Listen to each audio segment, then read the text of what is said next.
Iván Lomsakov. Iván, ¿cómo estás? Bárbaro. Gracias por venir. Contento de venir una vez más a Canal U, la verdad. Bueno, muchas gracias por venir. Estamos negociando el contrato de columnista sobre historietas. Bueno, escuchame una cosa. ¿Y si empezamos con una especie de programa sobre historietas? Yo te hago la segunda. Dale, dale. ¿Te parece? Dale, claro bueno, que sí. Compromiso al aire. Usted es conocedor, así que... No como usted. Ahora ping-pong. No como usted. Bueno, Iván, además de ser docente, decíamos, en la Facultad de Ciencias de la Comunicación, es un investigador académico de la cuestión de las historietas, del cómic y un periodista del rubro, ¿no? ¿Cuánto tiempo con este gusto, con este ya, podemos decir, este seguimiento, esta fase de la cultura popular? Y de siempre. De Nunca dejé de leerla, tuve alguna pausa en algún momento, pero siempre fui encontrando el material que se adecuaba a mi edad y a mis intereses, así que nunca lo dejé y siempre que pude lo convertí en material de trabajo, ¿no? Iván, hoy Avengers Endgame es un fenómeno en el cine, lo viene siendo en todas las películas de superhéroes, pero ¿qué podemos empezar a decir de esta relación entre el cine y el cómic? ¿Desde cuándo viene y por qué tiene estos puntos tantos de contacto? ¿Por qué parece que son lenguajes que se entienden muy bien? Y existió siempre, y su nacimiento es contemporáneo, ¿no? Ambas nacieron a fines del siglo XIX. Ajá. Casi juntas. Evidentemente el cine despegó más, se hizo más masivo, más popular, pese a que la historieta tuvo etapas de enorme popularidad, pero evidentemente el cine con su atractivo tecnológico siempre como ocupó un lugar de mayor masividad, ¿no? Y eso tal vez hizo que muchas de sus producciones se vieran antes o mejor, y también hizo que fuera más notable cuando la historieta alimentó al cine y no al revés, ¿no? Porque evidentemente el cine también alimentó a la historieta en su modo de narrar muchas veces, quizás más contemporáneamente. Han contagiado sus lenguajes, quizás no sus argumentos. Son más escasas las historietas que adaptan películas que viceversa, ¿no? Pero sí ha habido contagios de lenguajes, de modos narrativos, siempre. Han crecido juntas. De modo dispar y con distintas etapas de auge, pero crecieron paralelas. Yo digo, son hermanas o primas, ¿no? En formas narrativas visuales que necesitan de la secuenciación, aunque de distinta manera, ¿no? Buen punto, necesita de la secuencia, ¿no? Es también visual la historieta en ese caso.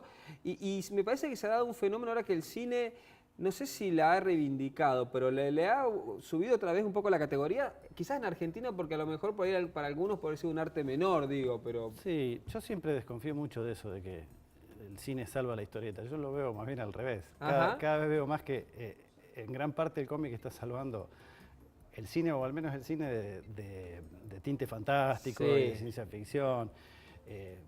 Este auge no es casual. Que la mayor parte de los argumentos convocantes o taquilleros, que muchos de los tanques de Hollywood estén basados en historieta, hablan de la falta de otras fuentes de argumentos interesantes, apetecibles y adictivos para el espectador, ¿no? Y eso lo obtiene en la historieta. Entonces sí, probablemente reciba el cómic en Norteamérica y en el resto del mundo un rebote, ¿no? Bueno, algunas revistas más se venden, algunos jóvenes y chicos empiezan a leer determinado material a partir de las películas, seguramente, pero no es algo que de repente le haya insuflado una resurrección, algo por el estilo. En cambio sí creo que mantiene una escasez argumental, una pobreza que había en cierto momento en el cine fantástico global, que creo que echó tabla de salvación en esta gran mitología que es Marvel, DC y otras producciones de tercer orden, digamos, en la industria de la historieta, ¿no? En la industria de la historieta, el capítulo de superhéroes es uno de los capítulos más importantes, pero no es el único, ¿no? Porque por ahí la gente lo tiene visto así en estos días. Claro, el más visualizable es donde está esta mitología que ya existe, que ya tiene una fuerte inserción en la mentalidad colectiva, en la cultura masiva, ¿no? Pero hay otros argumentos que inclusive muchas veces ni sabemos ni nos enteramos a tiempo de que son originalmente cómics no muy masivos, a veces de las mismas editoriales grandes y a veces de editoriales de tercer o cuarto puesto, por decirlo así, en los rankings norteamericanos, o de editoriales europeos, o inclusive de mangas japoneses. Hay argumentos tanto fantásticos como más realistas, que dan a veces resultados de películas más parecidas al cine indie, digamos, ¿no? que podríamos catalogar dentro del género drama, y ahí con otras problemáticas que no involucran lo fantástico, digamos, y provienen de historietas. Muchas veces eso se publicita antes, se sabe, vamos a ver una película que adapta tal cómic, como Ghostwire, supongamos, digamos, ¿no? Que proviene de un sello indie, le llaman en Estados Unidos, aunque es una industria bastante grande. A veces se publicita eso y a veces no, y no se sabe, nos enteramos después, inclusive años después, de dónde provenía ese argumento, porque claro, no era una historieta masiva, lo conocían consumidores muy puntuales de historieta, pero como son argumentos atractivos, interesantes, obras de culto a veces, se llevan al cine. Y esto de que algunos llamaban también tiras cómicas, también como se le decía el dibujo animado, pero me parece que está quedando más claro que no apunta solamente a un público que se puede considerar infantil o adolescente, sino que estamos hablando de un universo completo de lo que es la historieta, que va de un cómic muy para adultos, algo más de Sí, consumo popular. hay películas, supongamos, de mafia, del género policial, en torno al universo mafioso, de gángster y todo eso, que son muy duras, son muy para adultos y están basadas en historieta, como Camino a la Perdición, por ejemplo. Todos los géneros del cine han sido alimentados en algún momento o son alimentados continuamente por argumentos de historieta y no necesariamente todos tan famosos como un Batman, un Avenger, un X-Men o lo que sea que está tan en boga hoy, ¿no? Que evidentemente es lo más visible, pero insisto, porque ya tiene una mitología muy grande atrás, están infladas, y que este fenómeno obviamente sigue inflando esa mitología que ya será difícil de que en algún momento de la evolución humana desaparezca como huella cultural, ¿no? Como investigador y conocedor, ¿cuál es la historieta en el caso tuyo, por ejemplo, que más te ha gustado, cómo se la ha trabajado, cuando fue al cine en ese caso?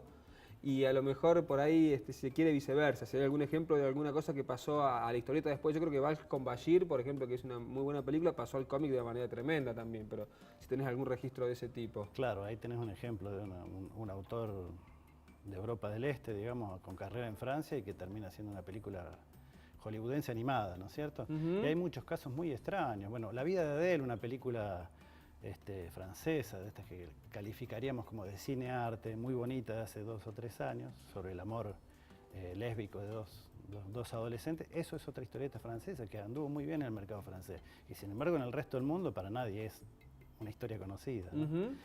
La pregunta que me hacías es difícil calibrar cuáles me parecen bien adaptadas recurriendo solamente a la memoria, pero podríamos pensar en Sin City y 300, en el sentido de buenos ejemplos de que no solo adaptaron los argumentos, sino que tomaron una estética, adoptaron una estética e intentaron de algún modo, sin traicionar al cine, a lo que el cine debe ser y debe tener, ser un poco historieta también en su modo de narrar. En gran parte porque Frank Miller, el creador de estos argumentos y dibujante también, formó parte del equipo creativo, al menos en Sin City, ¿no? en la primera parte. Y hubo un empeño muy interesante en eso, en recrear una estética cómic sin llegar a ser animación, pero un cine que en gran parte de actores, un cine de actores que en gran parte parecía una animación, ¿no? Y creo que también lo que se sacó y lo que se dejó y la forma en que se articularon las partes es bastante criteriosa. V de Vendetta, digamos, otra película interesante, Sí, de hace unos por los cuantos años. Wachowski, que de todos modos, claro, siempre son empequeñecimientos. Cuando uno lee la obra original son obras tan complejas, estas que son escritas por Alan Moore, un británico, esas como Watchmen, o como esta otra que se hizo de Jack el Destripador, que ahora no me acuerdo el título que tiene Sí, también. en castellano, pero el From Hell es la historieta original. Son obras tan complejas que es imposible ser fiel y no tiene sentido autoimponerse ser fiel en la adaptación. Hay justamente que hacer apto a otro medio. Y entonces ahí ya entran a jugar lo criterioso no de las decisiones, pero pretender que una cosa sea llevada al cine como un calco, no, son versiones libres. Y los fans más acérrimos del cómic, sobre todo los apegados a los superhéroes, el fandom que se le dice, suelen ser muy poco comprensivos de las necesidades de este traspaso, suelen ser muy, Esos son los ultras. suelen ser muy fanáticos. Muy digamos. fanáticos. Sí, sí, no lo vamos a generalizar, pero hay muchos muy ultras que pretenden eso, que lo que a ellos les encanta tanto en el papel se lleve al cine con enormísimo respeto, lo cual es imposible. Iván, te agradezco mucho la visita, pero antes de que nos despidamos y después nos quedemos hablando del programa de historietas que vamos a hacer, te quiero preguntar sobre el tema de la venta de historietas de cómics, que siempre es una cosa que costó, no sé, en Córdoba no conozco números, pero de a poco veo que en algunas librerías va ganando más espacio.